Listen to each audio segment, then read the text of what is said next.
ఎన్నికలు ఇంకా రాకముందే బెంగాల్లో రాజకీయ రచ్చ మొదలైంది. విమర్శలు, ఆరోపణలతో అక్కడి రాజకీయ ముఖచిత్రం అప్పుడే నాటకీయంగా మారిపోయింది. అందుకు ఒకే కారణం, స్పెషల్ ఇంటెన్సివ్ రివిజన్. కేంద్ర ఎన్నికల సంఘం చేపట్టిన ఈ ఎస్ఐఆర్ ప్రక్రియ ఇప్పుడు అక్కడ ప్రకంపనలు సృష్టిస్తోంది. పారదర్శకత పెంచేందుకే ఈ ఓటర్ల జాబితా సవరణ అని కేంద్రం అంటూ ఉంటే, ఇదంతా మోదీ సర్కార్ ఆడుతున్న గేమ్ అని బెంగాల్ ముఖ్యమంత్రి మమతా బెనర్జీ ఆరోపిస్తున్నారు. కొద్ది రోజులుగా అక్కడ ఇదే వివాదం కొనసాగుతోంది. ఇంతకీ ఈ సర్ ప్రక్రియతో దీదీకి వచ్చిన నష్టం ఏంటి? ఆమె అసలు ఈ స్థాయిలో ఎందుకు వ్యతిరేకిస్తున్నారు? ఈ విమర్శలకు కేంద్ర ప్రభుత్వం ఇస్తున్న వివరణలు ఏమిటి?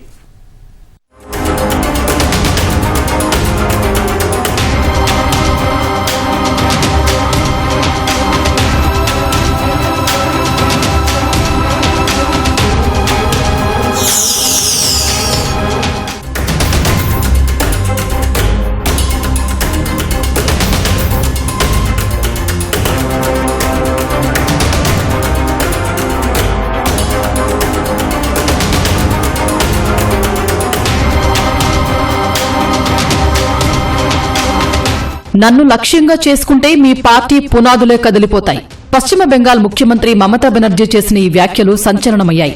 వచ్చే ఏడాది అక్కడ ఎన్నికలు జరగనున్నాయి. ఇలాంటి కీలక సమయంలో కేంద్ర ప్రభుత్వం స్పెషల్ ఇంటెన్సివ్ రివిజన్ ఎస్ఐఆర్ ని ముందుకు తీసుకొచ్చింది. ఇటీవల ఎన్నికలు జరిగిన బీహార్లోనూ ఇదే ప్రక్రియ నిర్వహించింది ఈసీ.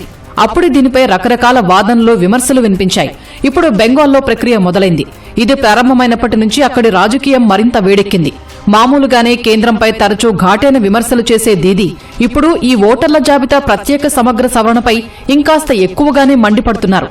ఆమె రంగంలోకి దిగి భాజపాకు వ్యతిరేకంగా నిరసనల్లో పాల్గొంటున్నారు, పాదయాత్రలు చేస్తున్నారు.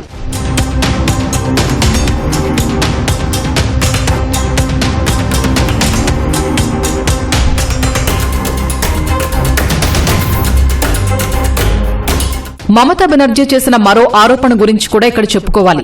ఎన్నికల కమిషన్ అనేది భాజపా కమిషన్ గా మారిపోయిందంటూ కాస్త తీవ్రంగానే వ్యాఖ్యలు చేశారు. గాయపడిన పులి మరింత ప్రమాదకరమైంది అంటూ తనదైన శైలిలో గర్జించారు. ఇదంతా సరే, అసలు ఎస్ఐఆర్ ని మమతా ఎందుకు వ్యతిరేకిస్తున్నారు? ఈ స్థాయిలో విమర్శలు చేయడానికి కారణాలేంటి? ఇప్పుడు దీనిపై గట్టిగానే చర్చ జరుగుతోంది. ఈ వివాదం లోతుల్లోకి వెళ్లే ముందు అసలు ఎస్ఐఆర్ అంటే ఏంటి, కేంద్ర ప్రభుత్వం దీన్ని ఎందుకు చేపడుతోందనే వివరాలు తెలుసుకోవాలి. అర్హత ఉన్న ఏ ఓటరు కూడా ఓటు వేయకుండా ఉండకూడదు. అలాగే అర్హత లేని వ్యక్తి ఓటు వేయకూడదు. క్లుప్తంగా చెప్పుకోవాలంటే ఎస్ఐఆర్ ఉద్దేశం, లక్ష్యం ఇదే. ఇటీవల అక్టోబర్లో బీహార్లో ఈ స్పెషల్ ఇంటెన్సివ్ రివిజన్ చేపట్టారు. ఈ ప్రక్రియ తర్వాత దాదాపు 47 లక్షల పేర్లను తొలగించారు. అదనంగా 21 లక్షల మందిని చేర్చారు. అంటే ఏ స్థాయిలో అక్కడ మార్పులు జరిగాయో అర్థమవుతోంది.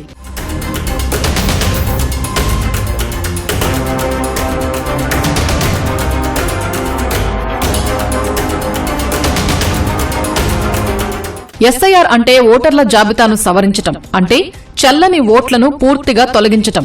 అందుకే డోర్ టు డోర్ క్యాంపెయిన్ నిర్వహించి మరీ బూత్ లెవెల్ ఆఫీసర్లు ఈ ప్రక్రియ చేపడుతున్నారు. ఇలా ఇంటింటి సర్వే నిర్వహించి ఈ సవరణలు చేయటం ద్వారా అసలు ఎంతమందికి ఓటు వేసే అర్హత ఉందో తెలుస్తుంది. అదే సమయంలో నకిలీ ఓట్లు ఎన్ని ఉన్నాయన్న లెక్క కూడా తేలుతుంది. కొన్నిసార్లు ఓటర్ల జాబితాలో చాలా అవకతవకలు జరుగుతుంటాయి. చనిపోయిన వారి పేరు మీద కూడా ఓటు అలాగే ఉంటుంది. ఎవరో ఒకరు వచ్చి ఈ ఓటుని దుర్వినియోగం చేసిన సందర్భాలు కూడా చాలానే ఉన్నాయి. ఇంకొంతమంది ఓ ప్రాంతం నుంచి మరో ప్రాంతానికి వెళ్లిపోతారు. అయినా కూడా పాత చోటే ఓటు ఉండిపోతుంది. ఇలా ఎన్నో సమస్యలు తలెత్తుతుంటాయి. ఈ విషయంలో ఎలాంటి కన్ఫ్యూజన్ ఉండకూడదని కేంద్రం తీసుకొచ్చిన పరిష్కారమే ఈ ఎస్ఐఆర్.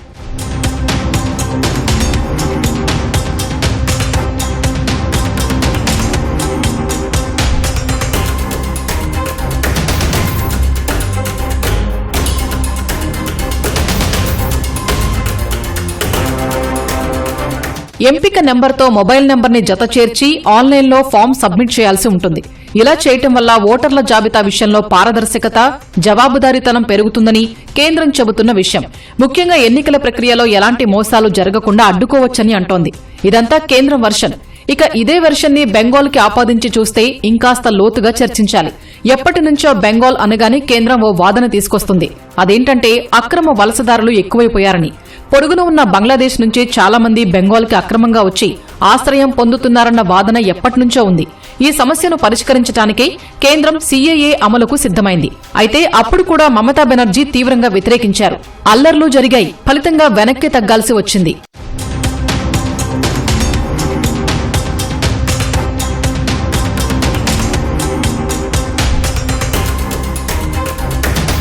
బెంగాల్లో ఎస్ఐఆర్ చేపట్టడానికి ముఖ్య కారణం అక్కడ ఉన్న చొరబాటుదారుల్ని ఓటర్ల జాబితా నుంచి తొలగించటమే అన్నది కేంద్రం వాదన. వీళ్లందరినీ తొలగిస్తే పారదర్శకంగా ఎన్నికల ప్రక్రియను నిర్వహించవచ్చని చెబుతోంది మోదీ సర్కార్. కానీ బెంగాల్ ప్రభుత్వం దీన్ని చాలా తీవ్రంగా వ్యతిరేకిస్తోంది. ఎస్ఐఆర్ అనేది కేవలం ఓ కుట్ర అని, ఈ పేరు చెప్పి ఓటర్ల సంఖ్యను తగ్గించి రాజకీయంగా తమను బలహీనపరచాలని చూస్తోందని దీదీ ఆరోపిస్తున్నారు. ఈ ఆరోపణల్ని హోంమంత్రి అమిత్ షా కొట్టిపారేశారు. చొరబాటుదారులకు ఆశ్రయం కల్పించేందుకే కొందరు ఇలాంటి ఆరోపణలు చేస్తున్నారంటూ మమతా బెనర్జీకి చురకలంటించారు. సోషల్ మీడియా వేదికగా ఓ పోస్టు కూడా పెట్టారు. సార్, స్పెషల్ ఇంటెన్సివ్ రివిజన్ అంటే ఓటర్ల జాబితా కూలంకషమైనటువంటి విస్తృతమైనటువంటి సవరణ. ఇది ప్రతి 20 సంవత్సరాలకి చేపట్టాలని చెప్పి ఎన్నికల సంఘం యొక్క నియమావళిలో ఉంది. ఇంతకు ముందు ఓటర్ల సవరణని 2002లో బెంగాల్లో చేపట్టారు. ఈ సమయంలో ఎందుకు తీసుకుంటున్నారంటే, ఈ సమయంలో తీసుకోకపోతే ఓటర్ల జాబితాలు తయారు చేసి జారీ చేయటము, ఆ తరువాత సవరణలు, ఈ ప్రక్రియ అంతా అయ్యేటప్పటికి ఫిబ్రవరి పడుతుంది. ఆ తరువాత ఎన్నికలు జరుగుతాయి. కాబట్టి ఇప్పుడు కాకపోతే ఇంకెప్పుడు అన్నది ఒక కీలకమైన ప్రశ్న. ఈ ఏడాది ఆగస్టులో బెంగాల్ ఓటర్ల జాబితాపై ఓ రీసెర్చ్ పేపర్ పబ్లిష్ అయింది. ఈ లెక్కల ప్రకారం పశ్చిమ బెంగాల్లో దాదాపు 1 కోటి ఓట్ల వరకు అదనంగా ఉన్నాయని తేలింది. ఉండాల్సిన ఓటర్ల జాబితాతో పోల్చి చూస్తే అందులో సుమారుగా 13.69% మేర అదనంగా ఓటర్ల పేర్లు కనిపించాయని స్పష్టం చేసింది. ఈ లెక్కలే చూపించి బెంగాల్లోని బీజేపీ నేతలంతా తమ స్వరం వినిపించారు. రాష్ట్రంలో ఓటర్ల జాబితా సవరణ చేపట్టాల్సిన అవసరాన్ని గుర్తు చేశారు. నిజానికి బెంగాల్లో ఎస్ఐఆర్ 2002లో జరిగింది. చివరిసారి ఇందుకు సంబంధించిన ఓటర్ల జాబితాను 2004లో ప్రచురించారు. అప్పటికి 4.74 కోట్ల మంది ఓటర్లు ఉన్నట్టు లెక్క తేలింది. అయితే ఇందులో 3.74 కోట్లు మాత్రమే అసలైన ఓటర్లు అనేది ఓ వాదన. 2004 నుంచి ఇప్పటి వరకు కొత్తగా 3 కోట్ల మంది కొత్త ఓటర్లు చేరారు. ఇలా చూసుకుంటే మొత్తంగా అసలు ఓటర్ల సంఖ్య 6,57,00,000 మేర ఉండాలి. కానీ 2024 లోక్సభ ఎన్నికల నాటికి ఈ సంఖ్య 7,61,00,000కు పైగా లెక్క తేలింది. అంటే ఆ పైన వచ్చిన 1 కోటి ఓట్లు నకిలీవే అన్నది ఇప్పుడు తెరపైకి వచ్చిన అంశం.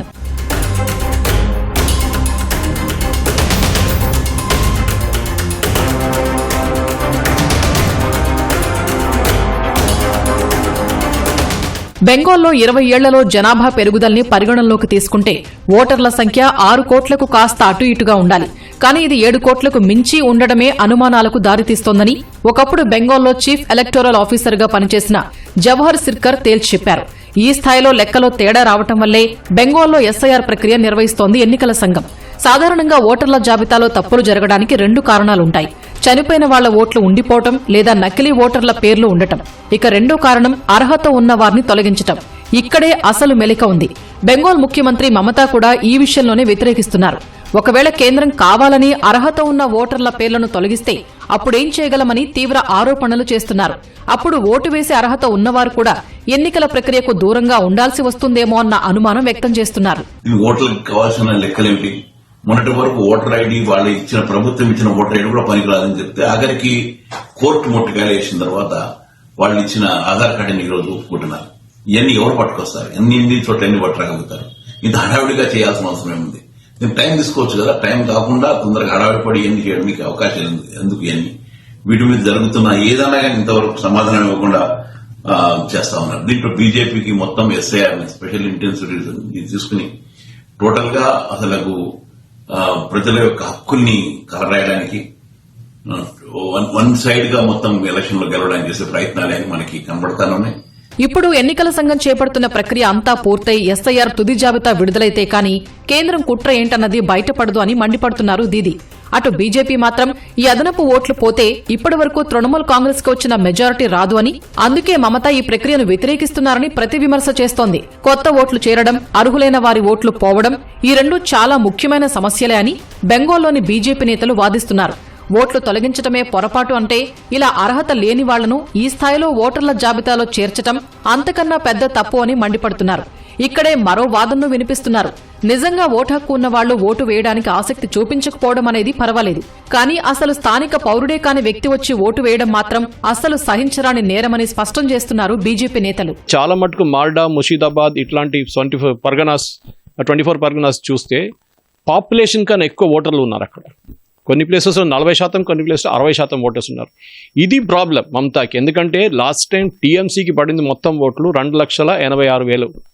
బీజేపీకి అంటే ఎన్డీఏ కూటమికి పడింది ఆల్మోస్ట్ 2,20,000. డిఫరెన్స్ 60,000 ఓట్లు. ఈ 60,000 ఓట్లే బీహార్లో కూడా మీకు కనిపించింది.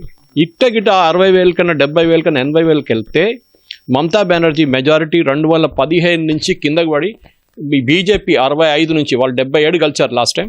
ఇప్పుడున్న 65 కొంతమంది రిజైన్ చేశారు. సో ఈ 75 నుంచి అది 120, 130కి వెళ్తుంది. ఒక టచ్ అండ్ గో సిచ్యువేషన్ ఉంటుంది వెస్ట్ బెంగాల్లో. ఇక్కడ దీదీ వినిపిస్తున్న వాదన కూడా చెప్పుకోవాలి. అదేంటంటే 2002లో బెంగాల్లో ఎస్ఐఆర్ చేపట్టారు.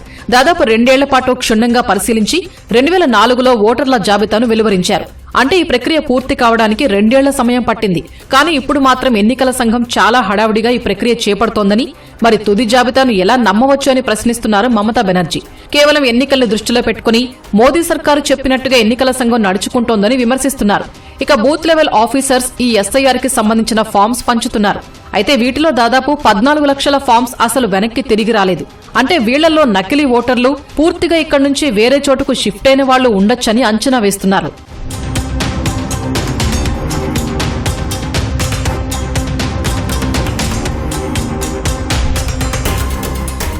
ఈ ఫామ్స్ వెనక్కి తిరిగి రాకపోవడాన్ని ఇంకాస్త వివరంగా చూస్తే అక్రమ వలసల అంశం తెరపైకి వస్తోంది. పశ్చిమ బెంగాల్లో బెంగాల్ భారత సరిహద్దు వద్ద వేలాది మంది బంగ్లాదేశ్ శరణార్థులు తిరిగి సొంత దేశానికి వెళ్లిపోతున్నారు. ఫలితంగా కొద్ది రోజులుగా సరిహద్దు ప్రాంతం రద్దీగా కనబడుతోంది. బెంగాల్లోని హకీంపూర్లో నకిలీ పత్రాలతో స్థిరపడిపోయిన వీరంతా ఇప్పుడు క్రమంగా బంగ్లాదేశ్కి వెళ్లిపోతున్నారు. ఇందుకు ప్రధాన కారణం ఎస్ఐఆర్ ప్రక్రియ. అధికారులు వచ్చి ఆరా తీసినప్పుడు ఎలాగో విషయమంతా బయటపడుతుంది. అందుకే ముందే వెళ్లిపోవడం మంచిదని ఇలా వరుస కడుతున్నారు. దినసరి కూలీలుగా పనిచేస్తున్న వీరంతా బెంగాల్లో అక్రమంగా నివసిస్తున్నట్టు అంగీకరిస్తూ ఉండటం కొసమెరుపు. మొత్తంగా ఎస్ఐఆర్పై ఎవరి వాదనలు వారివి. ఈ ప్రక్రియ అంతా పూర్తయి తుది ఓటరు జాబితా విడుదలయ్యేంత వరకు వాద ప్రతివాదాలు కొనసాగే అవకాశాలు కనిపిస్తున్నాయి.